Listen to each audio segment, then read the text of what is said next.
대통령 선거가 하루 앞으로 다가왔습니다. 내일이거든요.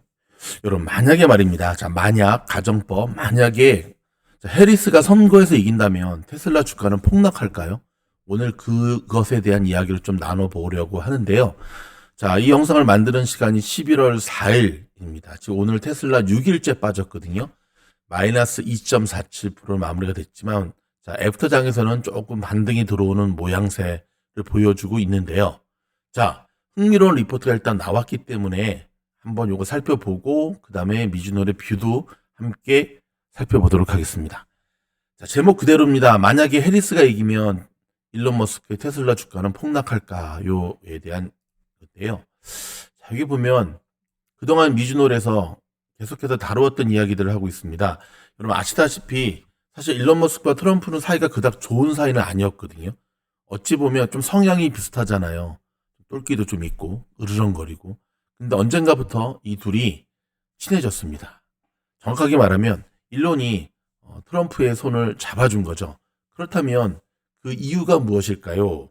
자, 그 이유가 무엇일까요? 라고 하기 전에, 자, 왜 일론은 트럼프의 손을 잡을 수밖에 없었을까에 대한 이야기를 이 리포트에서도 잠깐 언급하고 있습니다. 자, 보면 굉장히 흥미로운데요. 자, 이 공화당과 트럼프는 전기차 자체를 반대하는 게 아니에요. 전기차 자체를 반대하는 게 아니라 전기차를 급선회하는 과정 속에 내연기관 자동차의 인프라 자체를 그렇게 무시해서는 안 된다. 그러니까 IRA법 7,500불의 보조금을 전기차에만 주는 것이 아니라 내연기관 차에도 줘야 되고 이걸 점진적으로 진행되어야 된다가 이제 공화당 측의 입장이거든요. 이 부분에 대해서 일단 일론은 먼저 손을 잡은 것 같아요. 즉 공화당의 규제를 점차적으로 완화할 것이다라고 하는 그 약속을 일론 머스크는 먼저 생각한 것 같고요. 두 번째는 여기 나오듯이 이것저것 계속 말씀드렸잖아요. 자, 3년 정도 됐죠. 바이든 대통령이 집권하자마자 자동차 회사 CEO들을 화이트하우스로 불렀는데 쏙 빼먹었죠. 일부러 쏙 뺐죠. 일론 머스크만. 일론만 부르진 않았죠. 일론이 또 곤조가 있잖아요. 그때 한이 맥힌 것 같아요. 물론 안 부른 이유가 있었죠.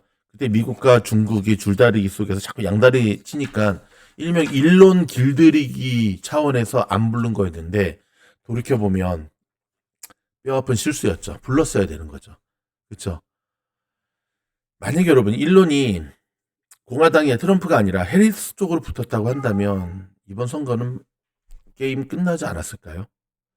자, 그 이야기를 조금씩 다루고 있고요. 그러면서 계속해서 저희도 그런 얘기를 하지만 여러분 일론 머스크가 정치적인 특별히 트럼프를 절대적으로 지지하는 이런 행동이 하이 리스크 하이 리턴이라는 사실을 모르는 게 아닙니다. 일론이 그렇게 바보가 아니에요. 하지만 자 일론은 판단을 한 것 같아요. 결정을 한 것 같아요. 선택을 한 것 같습니다. 자, 테슬라의 미래는 AI, FSD 밖에는 이제는 희망이 없는데 그것을 이뤄내기 위해서는 여기도 나오죠. 기술의 문제가 아니라 이 고속도로 교통안전기관, 정확하게 말하면 연방정부 나오잖아요. 연방정부와 이 직속 교통안전기관에서의 주정부 규제, 이것이 풀어지지 않는 이상은 힘들겠구나라고 하는 것을 결단한 것 같습니다. 그런데 사실 민주당이 더 이상 바랄 게 없잖아요. 나오지만 지난번 사이버캡 이벤트에서 일론이 얘기를 했죠. 텍사스와 캘리포니아에서 처음 시작할 거다.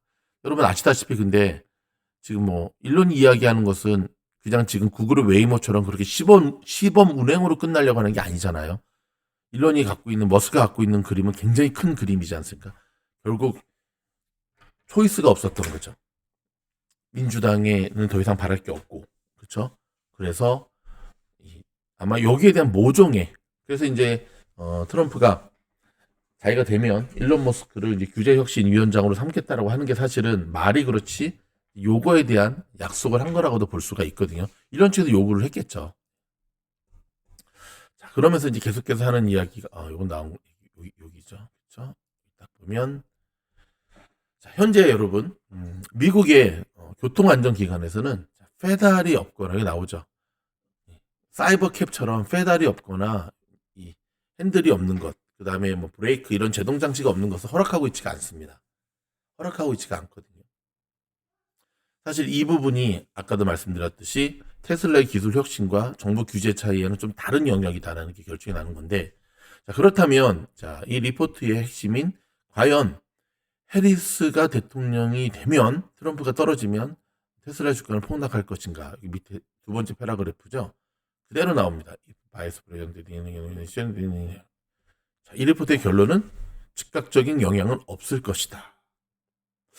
이렇게 결론을 맺습니다. 왜냐하면 여러분 아시다시피 정치, 사실 한 나라의 대통령이 된다라고 하는 거는 사실 전체를 아우르잖아요. 그래서 보통 선거 기간 동안에 박 터지게 싸우다가도 딱 선거에서 이제 이기면 정치인들이 하는 말이 있죠.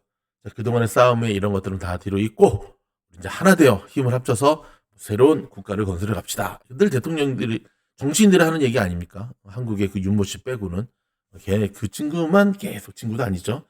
계속 편가르기를 하고 제 와이프 또 새끼로 또 빠지고 있네. 아무튼 아직까지도 아무튼 일단 해리스도 지금 둘러 쪼개진 미국의 상황을 모르는 게 아니기 때문에 또 그래야지 본인의 리더십도 발휘가 되고요. 그런 측면에서 본다면 대통령이 되고 트위터 아니 왜 이러죠? 테슬라를 내려친다면 결국 본인에게도 좋은 게 아니거든요. 그 리포트는 그 얘기를 쭉 나오고 있습니다. 자, 그럼 미주널의 그 결론은 뭐냐?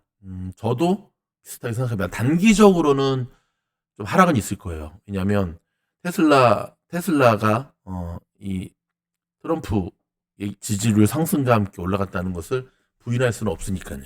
그렇죠? 그리고 조금 전에도 올려드렸지만 트럼프 주식 가운데 DJT 다음으로 테슬라도 트럼프 주식으로 지금 편입되는 모습을 보여주고 있거든요.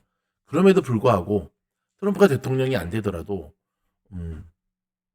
테슬라의 주가가 폭락하는 일은 없을 것이다 라고 말씀드리고 싶은 게, 이미 선반영된 거가 첫 번째 이유고요. 여기 딱 보시게 되면 자, 지금 테슬라와 대표적인 트럼프 주식인 DJT를 제가 두 개를 비교를 해봤거든요. 자, 6개월 차트 보면 6개월까지는 좀 모습이 좀 비슷한 것 같죠. 근데 여러분 1년 전으로 볼까요? 전혀 다른 모습입니다. 위에가 DJT, 밑에가 테슬라. 한 달 전으로 볼까요? 느낌 전혀 다르죠. 테슬라와 DJT. 그러니까 무슨 말이냐면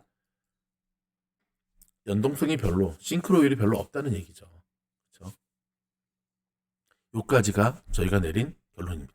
자, 양쪽에 대한 플랜을 다 가지고 내일 선거에 임하셔야 됩니다. 내일 선거 결과가 내일 바로 나오진 않지만 내일 이후부터 이번 주에 있는 FOMC 금리 25bp 지금 인하할 것으로 유력화되고 있는데, 여기에 대한 플랜을 가지고 일단 확인하고 들어가는 전략으로 가시기 바랍니다. 그럼 저희 영상이 도움이 되었다 한다면 좋아요, 구독, 알림 눌러주시고요. 미주널 공부방 올해 마지막 6기 모집이거든요. 영상 하단에 보면 링크 타고 들어올 수가 있으십니다. 고맙습니다.